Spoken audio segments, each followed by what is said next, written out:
What's going on, guys? This week I want to switch gears a little bit, go over to the performance side, and hopefully give a basic explanation of the force velocity spectrum and how you can use this to manipulate your training and better create the desired adaptations that you're looking for in regards to sport and performance.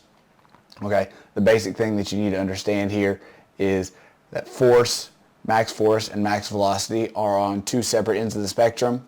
Okay, so on your extremes, you're producing a whole lot of force, not very fast, and on the other end, less force, but extremely quickly. Okay, in sport, speed is generally king, so while being strong is definitely an advantage, it's hard to express it within competition if it takes a while to produce that force. Okay, and your body will adapt to whatever stimulus you put on it. So if you're all the time training just heavy, it's going to be really hard for you to get fast in whatever movement that may be, as well as the opposite being true. If all you're doing is training speed, it'll be hard for you to learn to produce more force. So we're going to kind of jump into that. I'll give a little bit of explanation on how you can train within this spectrum and improve performance. I'll start with the force end of the spectrum. This is the classic, how strong are you, how much weight can you lift type question. This is really important to develop in younger athletes, those with a low training age, or maybe just haven't been around the weight room as much, because especially early on in development, it'll have a really big carryover to an increase in performance. In general, I recommend choosing exercises that your athletes are comfortable with and technically proficient in. You want something with a low skill requisite so they can focus solely on producing as much force as possible and not on changing their technique or stabilizing in some way. The best way to develop force capabilities is going to be able to move well, especially under high intensities. I generally like to stick with weights greater than 80% of a 1 rep max. If you're measuring bar speed, you're looking at about 0.5 meters per second or lower. Opposite of max force, we have the max velocity end of the spectrum. The training here differs a little bit because whereas max force often involves heavy weights, a lot of times max velocity training involves no weights at all. The true end on the velocity side of things is going to be sprinting because that's the fastest movement that any athlete's going to do. But also included on this end of the spectrum are going to be your plyometrics, your hops, skips, jumps, bounds, stuff like that. These movements will have the most carryover to game speed because of the principle of specificity, where each rep is done at a velocity more similar to movements performed throughout competition rather than the speed of like a movement in the weight room.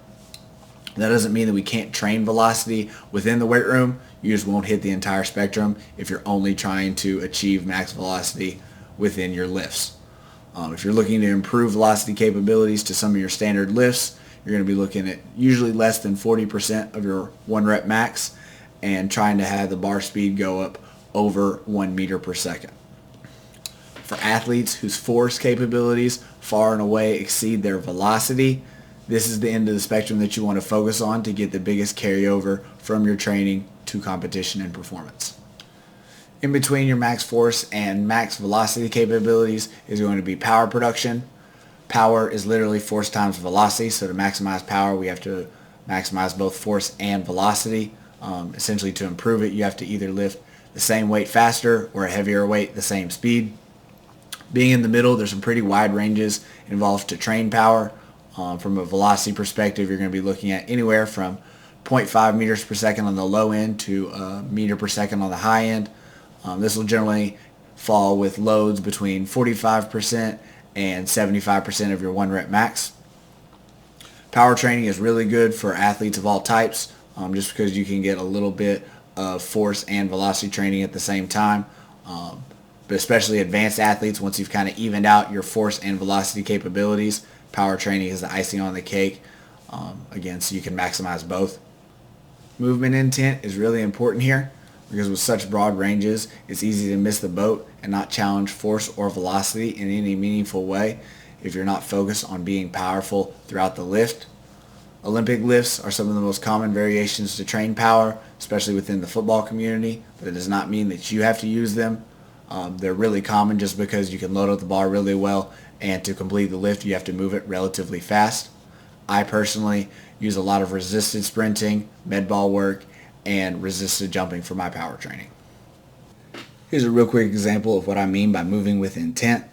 This is from a velocity session a couple weeks ago, but it works for power training just the same. If you look at the VMAX data on the rep 1, you can see that peak velocity and peak power were both down by about 30% compared to reps 2, 3, and 4. You can kind of see it on the set, but you won't always be able to tell through the naked eye. So if you don't have a VMAX or force plate data to fall back on, it really stresses the importance of understanding the intent of the movement, just so that we can make sure that we're applying the correct stimulus to elicit the proper adaptation and build that power. Especially with force velocity stuff, I see a lot of people missing the boat, whether it's somebody who's already strong trying to chase that last 5 to 10 pounds on the back squat that's really not going to influence performance in any way, or on the other end of the spectrum, beginners trying to employ advanced velocity building techniques when they haven't built a base of force production yet. So I hope this video was informational. I hope you guys learned something. If you have any questions, as always, leave them down below.